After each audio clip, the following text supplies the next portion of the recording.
What's going on, everyone? Barry Hogue here, and I want to welcome you all to my channel. Before I get started on today's topic, I want to plug in a few things. First, if you could go to the description, check out my fan link. It goes straight to my music. I think it's something you'll all really enjoy. Next, I got a Facebook and Instagram along with the TikTok coming, and I want you guys to check that out. Subscribe, like, comment on it. That way you guys can see more content in the future. Last but not least, check out manifest-records.com. That's the record label that I own. It also has all my merchandise and anything related to my music. So with that said, let's get started. So the topic for today is the music industry and how to approach a record label. Now, I know there's a lot of people going the independent route, so if you're going that route, this video is not for you. This video is only for those who think that they need a record label behind them. Me being a record label owner, I think I could give you all some good insight.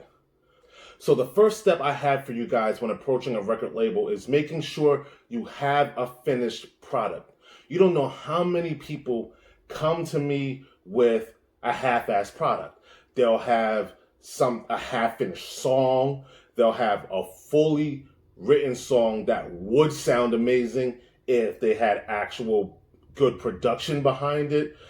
Whatever it is, make sure, whether it's one song, an EP, whether it's an album, make sure it's completed. Make sure it has everything you need done to it. That way when you submit it, whether it be to Manifest Records or Atlantic Records or Rise Records or Universal, whichever label, make sure it's completed. Make sure it's good. Why would you want to submit a product that sounds like trash? Just because you think it sounds good doesn't mean the label executives are going to think it sounds good. And I'm not talking about the quality of the song. I'm just talking about production. Make sure your production is top notch. Now, I know a lot of you are going to say, well, isn't that what the label is for? Isn't the label supposed to put money into the recording aspect? Yeah, but when you're going, you don't want to spend a lot of the label's money because you got to pay that back. Basically, the label is giving you a loan and they have to make back that money. So if you can do most of it yourself, like giving them a finished product that all they have to do is maybe just market, you're saving money that they don't have to spend, and in return you can make more money. So all in all, your first step should be to have a finished product. That's all, when it comes to that aspect anyway. Number two, make sure you have some sort of fan base. You don't know how many people submit something to me that is good. It's great. The production, the quality of the song, everything about it is good. But they have no fan base. I go on their social media. They have 10 followers, 5 followers on Instagram, 5 on Facebook, 6 on Twitter, nothing on TikTok. Have you ever played a performance? No, never sold any merchandise. But their reasoning why they should be signed is that they have good music. Okay, there's a lot of artists who have good music. What separates you from that? You need a fan base. Build that fan base. Do what you have to do.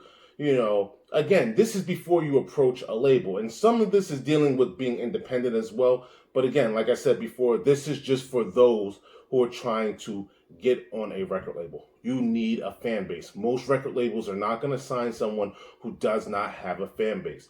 Why? Because it's much harder to build and break a brand new artist than it is to break an artist who already has a fan base. So build a fan base before going to these executives and whatnot. Low-level record label like mine, you still need something. What am I going to get on it? What are the other labels going to get out of it by you submitting something and you have nothing behind you? You have no leveraging power.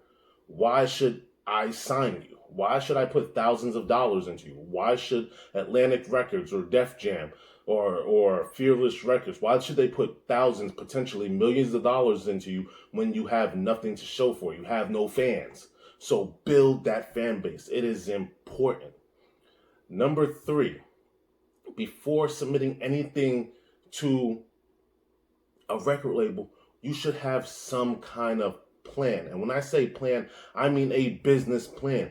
What is your marketing? What is your budget? What have you done on your own to make the label say, man, yo, this guy is on point. If we sign him, we know for a fact that we are going to get a return on our investment because he has a solid plan.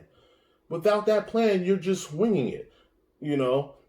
What is your plan? What are you doing? Are you marketing to certain playlists? Have you been building your social media brand? Have you been playing shows, building merch? Have you started your own label and you had a plan that way and maybe you want them to buy you out and sign you along with it? Like, what is your plan? What is your long-term goal?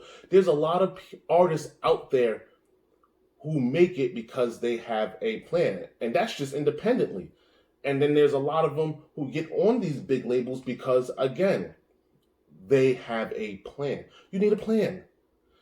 So like I said, 1, a polished and finished product.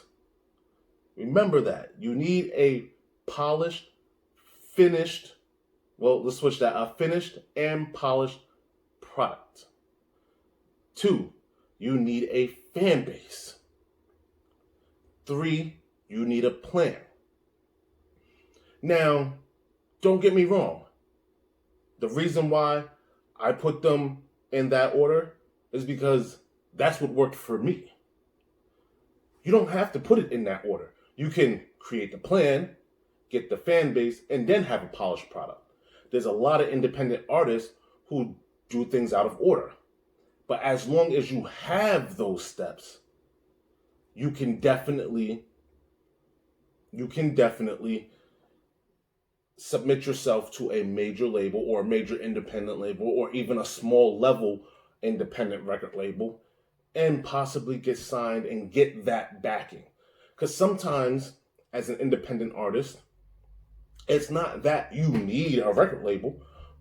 Most successful independent artists don't need a record label in the sense they need to be signed because they can do everything for them. No, most independent artists can do everything themselves.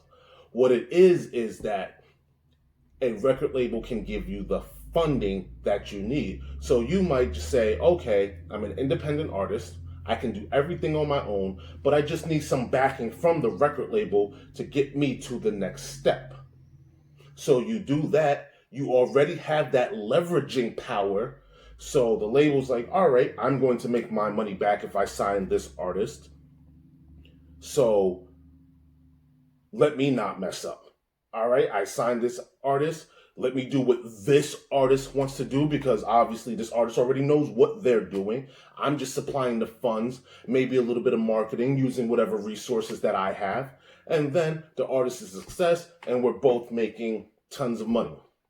And for the artist, it's not always about the money, but for the record label, it is. So you got to show that you can be a great investment. Anyway, that's all I have for today. If you guys have any questions, comment in the comment section. Tell me what you think. And I'll be back tomorrow with another video. Again, smash that subscribe button. Follow me on Instagram and Facebook. Check out my fan link. I'll have it in the description. And I'll see you guys tomorrow. God bless. Deuces.